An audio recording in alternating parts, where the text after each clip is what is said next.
खौ सुख्रेंबारि गामि गेलेग्रा फोथाराव खुंफुंनो थाखाय गंबा गामि रायजो राजाफोरनो बिबान गथायबाय। गंबा गामि जेरै सुख्रेंबारि, फानबारि, गोजोन फोथार, जेंग्राय बर' गामि आरो केसाकाटनि गामिया 14 नबेम्बर बर' थुनलाइ जोनोम सानखौ खुंना हरगोन। रायदाव आफादनि आफादगिरि महरै स्वर्गे बसुमतारी आरो गाहाय नेहाथारि महरै दैसुम नार्जारिनो बिबानखौ गथायो। गगामुगनिफ्राय बिमल गयारिनि रिपर्ट, बरदलन बुब्लि।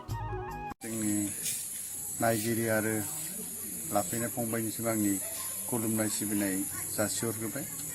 दिनै जोंनि बरदलन गुदि बर' थुनलाइ आफादनि दिनै बिबान गथायलायनाय फैगौ 14 नबेम्बरनि थाखाय जोङो बानजाय आफाद दाना दोनदोंमोन मोनबा गामिजों सुग्रेंबारि, पानबारि, गोजोनपारा, जेंग्राय गासै गंबा गामिजों बेखौ दिनै जोङो बरदलन गुदि बर' थुनलाइ आफादा दिनै जोङो बिबान गथायना होबाय।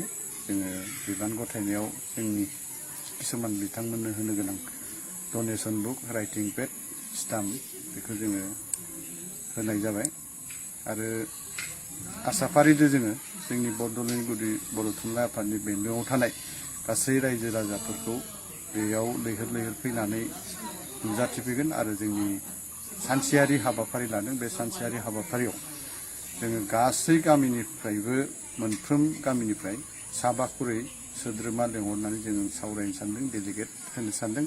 बे डेलिगेटआव आं खावलायदों आरो बयबो फैनानै बाहागो लाफैनांगौ आरो मोजां गाज्रिजों सावरायनानै जोंनि सोलोंथाइनि आबहावा आरो जोङो माबादि थासारिजों जोंनि बर' राव थुनलाइफोरखौ गोजौआव दैखांलांनो हागोन, दिन्थिनो हागोन आरो जोङो फरायसालिनि अनजिमाफोरनि खमायनाय, मार्जार जानाय गोबां हाबाफारि सावरायनो गोनां दं। बे सावरायनायखौ जों बै जोंनि बर' थुनलाइ जोनोम सानखालि जों सावरायगोन आरो लोगोसे जोंनि बोसोरारि बरदलन थुनलाइ आफादनि जथुम्मा जागोन। बेयाव जोङो गुवारै सावरायनानै जोङो बयखौबो बे हाबाफारियाव बाहागो लाफैनो थाखाय जोङो गुरै खावलायहरबाय।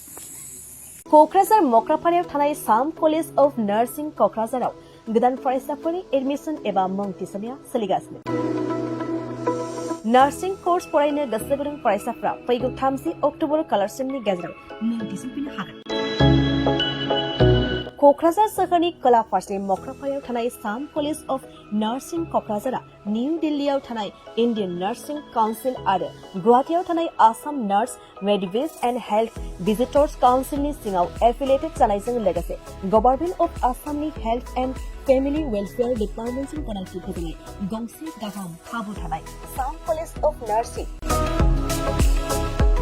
3 years in general nursing, midwifery आरो 2 years diploma in auxiliary nursing and midwifery course-नि सोलोंथाइखौ HS पास खालामनाय साइन्स एबा आर्ट्स स्ट्रिमनि गोसो गुदुं फरायसाफ्रा लानो हागोन। साम कलेज अफ नार्सिं क'क्राझाराव फरायसाफोरनि थाखाय digital classroom, library facilities, computer laboratory, nursing foundation laboratory, community health, nursing and nutrition laboratory, OPC, pediatrics laboratory, field clinical science laboratory, clinical training आरो हस्टेलनि थाखाय 4-storied RCC residential building लोगोसे बासजों थांलाय फैलायनि गाहाम खाबुफोरखौ होनाय आबुङै मिन्थिनो थाखाय 9854550697 नङाब्ला 9854300175 मबाइल नम्बराव खौरां लाहरनो हागोन।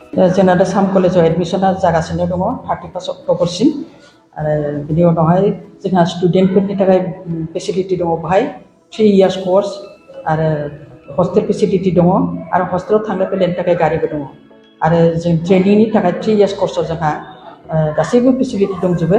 प्रेक्टिकेलनि थाखाय प्रेक्टिकेलबो जोंना मोजाङै जायो आरो बे प्रेक्टिकेल समावबो जोङो हस्पिटालाव लांलाय लाबोलाय खालामो। जोंहा एक्सट्रा गारि दङ आरो स्टुडेन्टफोरनि थाखाय हस्टेल फेसिलिटिबो जोंहा दङ। क्वालिफिकेसना जाहैबाय JNM नि थाखाय हायार सेकेन्डारि पास जानांगौ। बिएके साइन्सबा साबसिन जायो, खिन्थु जों आर्ट्सनिखौबो लायो आरो ANM नि थाखायबो हायार सेकेन्डारि पास।